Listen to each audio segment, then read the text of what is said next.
Olá! Bem-vindos ao canal da Vida, o trigo mais fino, para mais uma exposição das riquezas insondáveis do Deus triuno. Hoje a gente mergulha nos estudos bem interessantes sobre Apocalipse, mas assim, com um olhar um pouco diferente, né? Exato. Menos naquela coisa de prever o futuro, evento por evento, e mais focado na vida cristã mesmo, no dia a dia. Transformação, a igreja. Isso, a edificação da igreja. É uma leitura bem voltada para a experiência prática. Então a nossa ideia aqui é destrinchar um pouco essas interpretações que o ministro apresenta. Como é que símbolos tipo, sei lá, o candelabro de ouro ou a pedra com 7 olhos, como eles se conectam com a nossa caminhada espiritual, sabe? Com o propósito de Deus segundo essa visão. Vamos nessa? Vamos lá. É fascinante ver como esses símbolos são desenvolvidos. Bom, um ponto de partida que achei bem marcante nesses estudos é o tal do princípio da semente e da colheita. A ideia é que a Bíblia inteira funciona como um organismo, né? Justamente.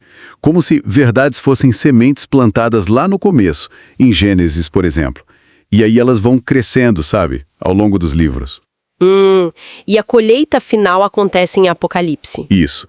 A Bíblia é como um livro de vida mesmo. O candelabro de ouro é um exemplo claro disso que o ministro traz. Lá em Êxodo 25, ele aparece como a semente. Um símbolo de Cristo, feito de ouro puro, orgânico, o que já sugere vida, né? Orgânico, interessante. Aí, quando a gente chega em Zacarias 4, esse candelabro já cresceu, digamos assim. Ele está ligado ao Espírito Santo. Lembra da passagem? Não com força nem com poder, mas pelo meu Espírito. Sim, sim. E aí, como é que essa imagem é colhida, então, lá em Apocalipse? Bom, em Apocalipse 1, verso 20, aparecem os 7 candelabros. E o próprio texto diz que são as 7 igrejas locais. Ah, as igrejas. Exato. E o ministro destaca 4 aspectos importantes para a nossa experiência com isso. A essência, que é o ouro, a natureza divina. Tipo, a gente precisa buscar se abrir ao Espírito para receber mais dessa natureza, mais ouro, entende? Entendi. Essência. E os outros? A forma, que é ser trabalhado por Deus, moldado junto com os outros irmãos. Depois, a expressão, que é o brilho, né? Ser cheio do Espírito Santo, que nem o azeite que mantinha as lâmpadas acesas. E, por fim, a reprodução, que é multiplicar essa expressão de Cristo. O candelabro virou um modelo vivo para a igreja. Faz sentido. Ok, vamos pegar outra imagem forte que aparece nesses textos. A pedra com 7 olhos de Zacarias. O que ela representa aqui? Também aponta para Cristo, mas talvez mais na sua obra de redenção e de edificação. Redenção e edificação. Isso. Tem aquela inscrição em Zacarias 3, verso 9, né? Removerei a iniquidade desta terra em um só dia. Isso é ligado diretamente à cruz, ao sacrifício. Lembra João 1, 29? O Cordeiro de Deus. Claro. E o ponto crucial, assim, que o ministro conecta, é que os 7 olhos dessa pedra são interpretados como as 7 lâmpadas do candelabro, lá de Apocalipse 5, verso 6. Ah, então a pedra e o candelabro estão ligados pelos olhos lâmpadas. Exatamente. A pedra serve para edificar, construir. O candelabro serve para iluminar, para expressão. Mas ambos são Cristo. E esses olhos, ou lâmpadas, ou os 7 Espíritos de Deus que aparecem em Apocalipse 4.5, são para nossa experiência, para a gente viver isso. Essa conexão é muito interessante mesmo. Liga a construção com a luz, né? E como isso tudo amarra com aquela ideia de transformação pessoal que a gente falou no começo. Olha, o ministro usa uma analogia bem visual, a da madeira petrificada. Madeira petrificada? Como assim? Imagina, tipo um pedaço de madeira que fica debaixo d'água por muito, muito tempo. A água vai aos poucos tirando a essência da madeira, né? E depositando minerais no lugar. No fim, não é mais madeira, virou pedra. A forma tá lá, mas a substância mudou. A ideia é que o fluir constante da vida divina em nós faria algo parecido. Removeria a nossa natureza humana, o nosso eu, e colocaria o elemento divino no lugar. Uau! Então, quando Apocalipse 3.12 fala em ser coluna no templo, não seria receber uma honra externa, entende? Seria ser transformado em substância, em pedra viva, para fazer parte da casa de Deus, que no final é a Nova Jerusalém. Mas para isso, precisa ficar nesse fluir da água da vida. Que imagem poderosa é essa da substituição da natureza? E falando em imagens complexas, chegamos em Apocalipse 12. A mulher e o filho varão. Quem são eles nessa leitura? Bom, a mulher é vista como um símbolo coletivo. Representa todo o povo de Deus através das eras. As estrelas seriam os patriarcas, a lua seria Israel debaixo da lei e o sol a igreja na era da graça. O povo de Deus como um todo. Isso. E a função principal dela seria receber a vida de Cristo para poder gerar fruto para ele. Agora, o filho varão. Esse é um ponto-chave.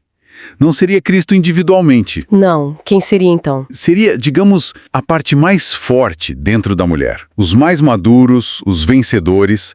Um tipo de Cristo corporativo, formado por aqueles crentes que foram mais cheios da vida e da natureza de Cristo. Entendi. A mulher é o todo, o filho varão é essa parte vencedora dentro do todo. E qual o propósito desse filho varão e como alguém se torna parte disso? O propósito que o ministro aponta é cumprir o desejo de Deus de derrotar o inimigo, Satanás, e trazer o reino de Deus para a terra. Para fazer parte, os estudos sugerem algumas práticas, né? Tipo comer a palavra, que é se alimentar das escrituras, orar sem cessar, aceitar a disciplina do Senhor nas situações da vida, cultivar um contato pessoal direto com o Senhor e se entregar ao que eles chamam de economia de Deus, o plano dele de dispensar sua vida em nós. Mas, olha, um ponto importante que é ressaltado. Esses vencedores, o filho varão, não podem se isolar do corpo maior, da mulher. A força vem da unidade, da comunhão. Importante isso, a unidade. E imagino que isso leve direto para a questão da guerra espiritual, que também é mencionada, certo? Com certeza. Apocalipse 12, verso 11, é fundamental aqui. Diz como Satanás é vencido, né? Pelo sangue do Cordeiro. Que é a base para nossa purificação, para a ousadia. Exato, pela palavra do testemunho, que é declarar a vitória de Cristo, a derrota do inimigo, e por último, por não amar a própria vida da alma a ponto de temer a morte, ou seja, renunciar ao ego, à vida natural que quer independência de Deus. Renúncia. E a ênfase é que a luta principal, como Paulo fala em Efésios 6,12, não é só contra nossas falhas, nosso mau humor.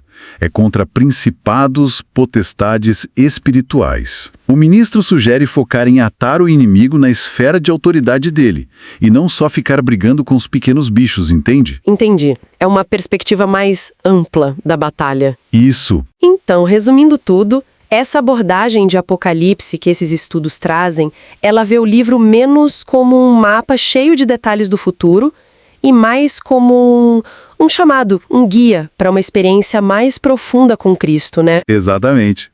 É sobre transformação radical por dentro, sobre a edificação da igreja como corpo, como expressão de Cristo, e sobre participar ativamente dessa guerra espiritual. Uma visão bem prática, na verdade. Sim. O ponto central é que a maior bênção nessa perspectiva não é algo que a gente ganha por fora, mas é ser transformado por dentro, virar pedra viva para fazer parte do edifício eterno de Deus, a Nova Jerusalém.